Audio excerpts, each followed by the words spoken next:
부활의 참 소망을 허락하신 전능하신 하나님, 찬송과 영광을 올려드립니다.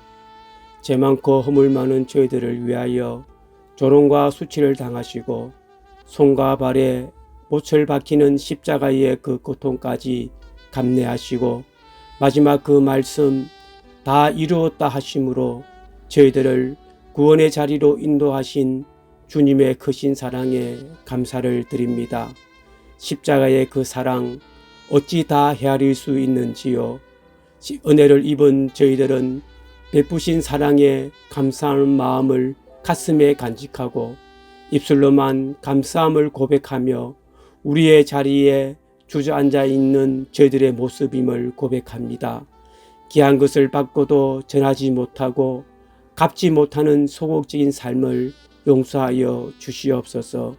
간절히 원하옵기는 가슴에 품게 해준 십자가의 그 사랑, 부활하셔서 소망을 주신 그 은혜, 너무 감사하고 감격해서 전하지 않고서는 견딜 수 없는 뜨거운 마음을 허락하여 주시고 나의 입술과 손과 발이 그 사역을 감당하는 지체가 되게 성령께서 함께하여 주시옵소서. 아직도 부활을 모르는 수많은 사람들에게 죽음과 어둠의 근세를 물리치시고 다시 살아나신 주님을 담대히 전하는 저희들이 되게 하여 주시옵소서. 사도 바울의 고백처럼 세상 사람들은 죽은 자는 다시 살아나지 못한다면서 내일 죽을 터이니 먹고 마시자라고 유혹하는 이들이 많을 터인데 이럴수록 우리는 더 깨어 기도하고 의를 행하며 믿음의 견고한 성을 쌓고 예수의 작은 제자로서 부족함이 없는 삶을 살아가도록 성령께서 매 순간마다 역사하여 주시옵소서. 부활의 소망이 없으면 우리의 믿음이 헛되고 전파하는 것도 헛되지만 부활의 소망이 있기에 이 세상의 시련과 고통도 거뜬히 이겨나가는 감사하는 삶이 이어지게 하여 주시옵소서. 사순절을 지나며 예수님께서 걸어가신 그 행적을 묵상하며 깨닫게 하시어서 그 어느 때보다 부활절을 맞이하는 저희들의 가슴에 기쁨과 설레음으로 다가오게 하여 주시옵소서. 이 모든 말씀 부활의 첫 열매가 되신 예수님의 이름으로 기도드립니다. 아멘. 오늘 제목은 종말의 징조입니다. 오늘 본문이 좀 깁니다. 마태복음 24장과 25장입니다. 우리는 2022년 달력을 보면서 한 해를 시작하고 보냅니다. 그런데 기독교는 대림절과 성탄절을 시작으로 예수님의 달력인 교회력이 시작이 됩니다. 그리고 사순절과 고난주간에 이어 부활절로 그 절정을 이루게 됩니다. 오늘은 고난주간 세 번째 날입니다. 예수님께서는 이 땅에 당신께서 창조하신 인간의 모습으로 오셔야만 했는데 이 땅에 인간의 모습으로 오셔야 하는 예수님의 마음은 어떠셨을까요? 예수님은 우리를 너무나 사랑하시는 분이시니 우리를 구원하기 위해 이 땅에 오시는 것을 너무나 원하셨을 것이고 오신 것을 기뻐하셨을 것입니다. 하지만 그 구원을 위해 십자가에서 피 흘려 죽임을 당해야 한다는 것을 알고 계셨으니 한편으로는 큰 고통을 안고 계셨을 것입니다. 이번 사순절에는 그 주님의 은혜를 잊지 않고 십자가를 더욱 깊이 생각하는 성도들이 되시기를 바랍니다. 고난을 앞둔 지금 오늘 본문인 마태복음 24장과 25장 말씀은 다른 때보다 더욱 마음을 뭉클하게 합니다. 십자가를 이틀 앞둔 시점에서 예수님께서 감람산 위에 앉으셨을 때에 제자들이 조용히 와서 예수님께 세상 종말에 대해서 묻습니다. 그 질문에 자세하게 세상 종말에 대하여 제자들에게 하신 말씀이 마태복음 24장과 25장 말씀이기 때문입니다.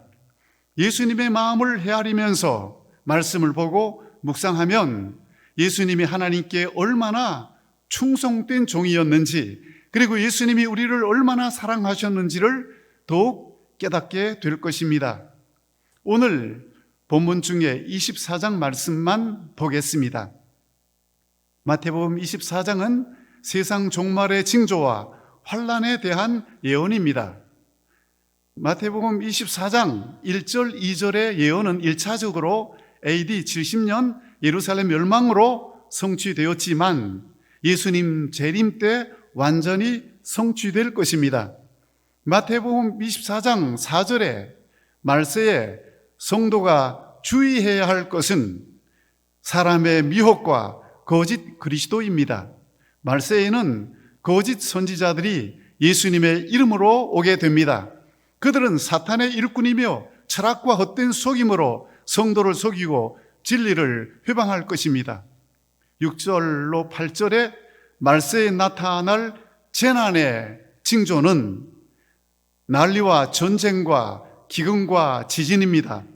그날은 도적같이 임한다고 했습니다. 하지만 깨어있는 성도에게는 하나님의 때를 분별할 수 있는 능력이 있다는 것입니다. 9절로 14절에 말세에 나타날 사건들은 성도가 환난을 당하고 죽임을 당하고 미움을 받습니다. 거짓 선지자들이 일어나 미혹해 합니다. 불법이 성하며 사랑이 식어집니다.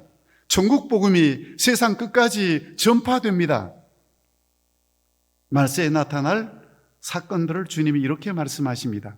그리고 22절에 환난의 날을 감하시는 이유는 택하신 자들이 구원을 받게 하기 위함입니다. 하나님은 심판 중에도 남은 자를 두시는데 그들은 하나님의 이름을 부르는 자들입니다. 하나님은 사랑이시기 때문에 한 영혼이라도 더 구원하기 위해서 그들에게 은혜를 베푸시는 주님이십니다. 23절로 28절에 재림을 기다리는 자의 바른 자세는 쉽게 미혹되지 말고 인내하며 기다려야 합니다. 예수님의 재림은 확실히 일어날 사건입니다.